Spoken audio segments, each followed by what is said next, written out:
Hello everyone, welcome back to my YouTube channel. Pada episode kali ini, kita akan dive deeper into the world of English grammar, khususnya mengenai salah satu topik yang sering dianggap tricky, yaitu infinitive. Tapi, apa sih itu infinitive? Dan kenapa kita harus paham betul tentang ini? So, bagi kamu yang baru memulai atau ingin memperdalam pemahamanmu, this is the perfect place to start. Siapkan dirimu, and let's make learning English as easy and as fun as possible. Are you ready? Let's go guys! Pengertian infinitive adalah bentuk verbal dari kata kerja dasar yang umumnya ditambahkan di depan. Misalnya, to eat, to say, to run, to work, to study. Seperti halnya gerund, infinitif juga dapat digunakan sebagai kata benda. Bedanya, penggunaan infinitif lebih luas dari gerund yang hanya berfungsi sebagai kata benda. Infinitif sendiri memiliki 3 fungsi, yaitu sebagai kata benda, noun, kata sifat, adjective, dan kata keterangan atau adverb. Yang pertama, infinitif sebagai kata benda atau noun. Sering digunakan sebagai kata benda dalam kalimat. Contohnya, to eat is necessary for survival. Di sini, to eat berfungsi sebagai subjek dari kalimat. Kalimat lainnya seperti to understand English is not an easy job, menunjukkan bahwa memahami bahasa Inggris bukanlah pekerjaan yang mudah. Di sini, to understand English adalah subjek yang menjelaskan sebuah kegiatan. Lalu yang kedua, infinitif sebagai kata sifat atau adjective. Kita juga bisa menggunakan infinitif sebagai kata sifat yang memberikan informasi lebih tentang sebuah kata benda. Misalnya, dalam kalimat I have no time to go, kata to go menjelaskan kata benda time. Ini memberitahu kita jenis waktu yang dimaksud adalah waktu untuk pergi. Contoh lain, the desire to success is strong in you, di mana to success menjelaskan kata desire. Lalu yang ketiga, infinitif sebagai kata keterangan atau adverb. Selanjutnya, infinitif juga berfungsi sebagai kata keterangan. Misalnya, I come to meet you. Di sini, to meet you menjelaskan tujuan dari I come. Ini memberitahu kita mengapa saya datang. Kalimat lain seperti we read, get new information menjelaskan mengapa kita membaca, yaitu untuk mendapatkan informasi baru.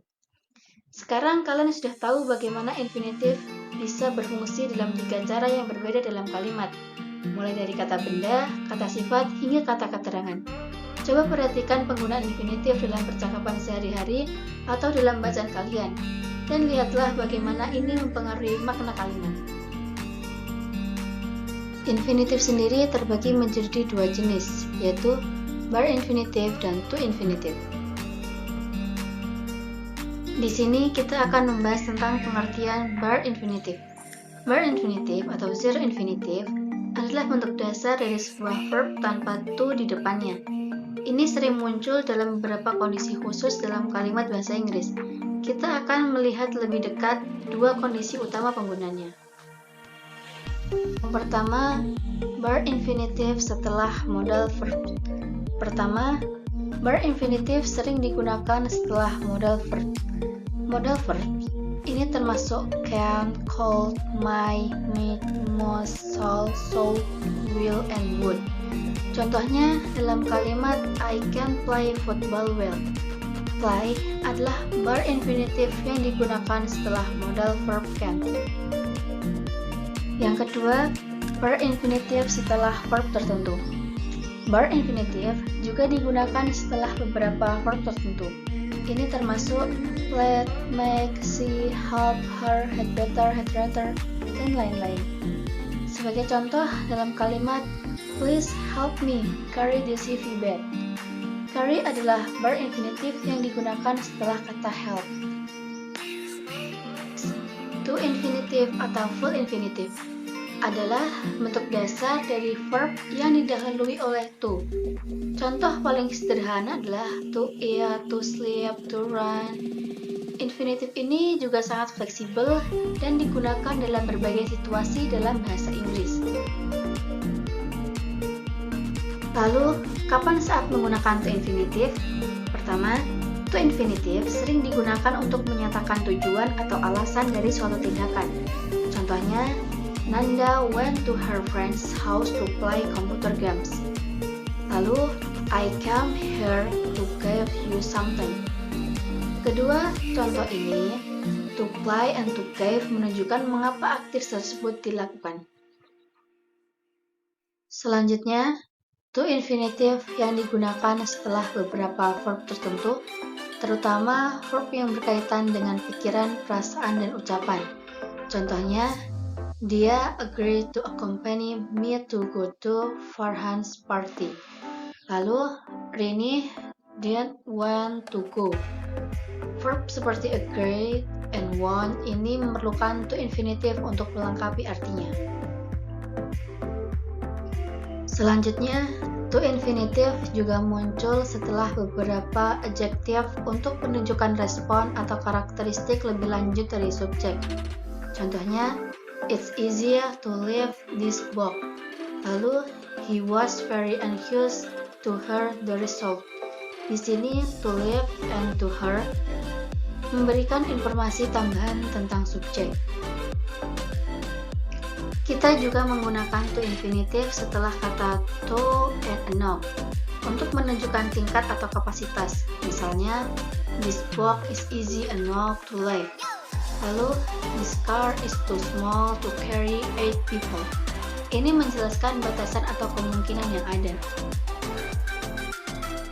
To infinitive juga bisa menjadi subjek dari kalimat.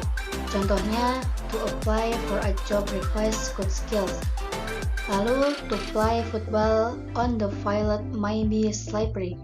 Di sini, to infinitive di depan menjadikan kalimat lebih formal atau informatif. Selanjutnya, to infinitive juga sering digunakan sebagai objek langsung dari verb. Contohnya, I love to eat sushi. My parents wanted to swim. Ini menunjukkan kegiatan yang disukai atau diinginkan.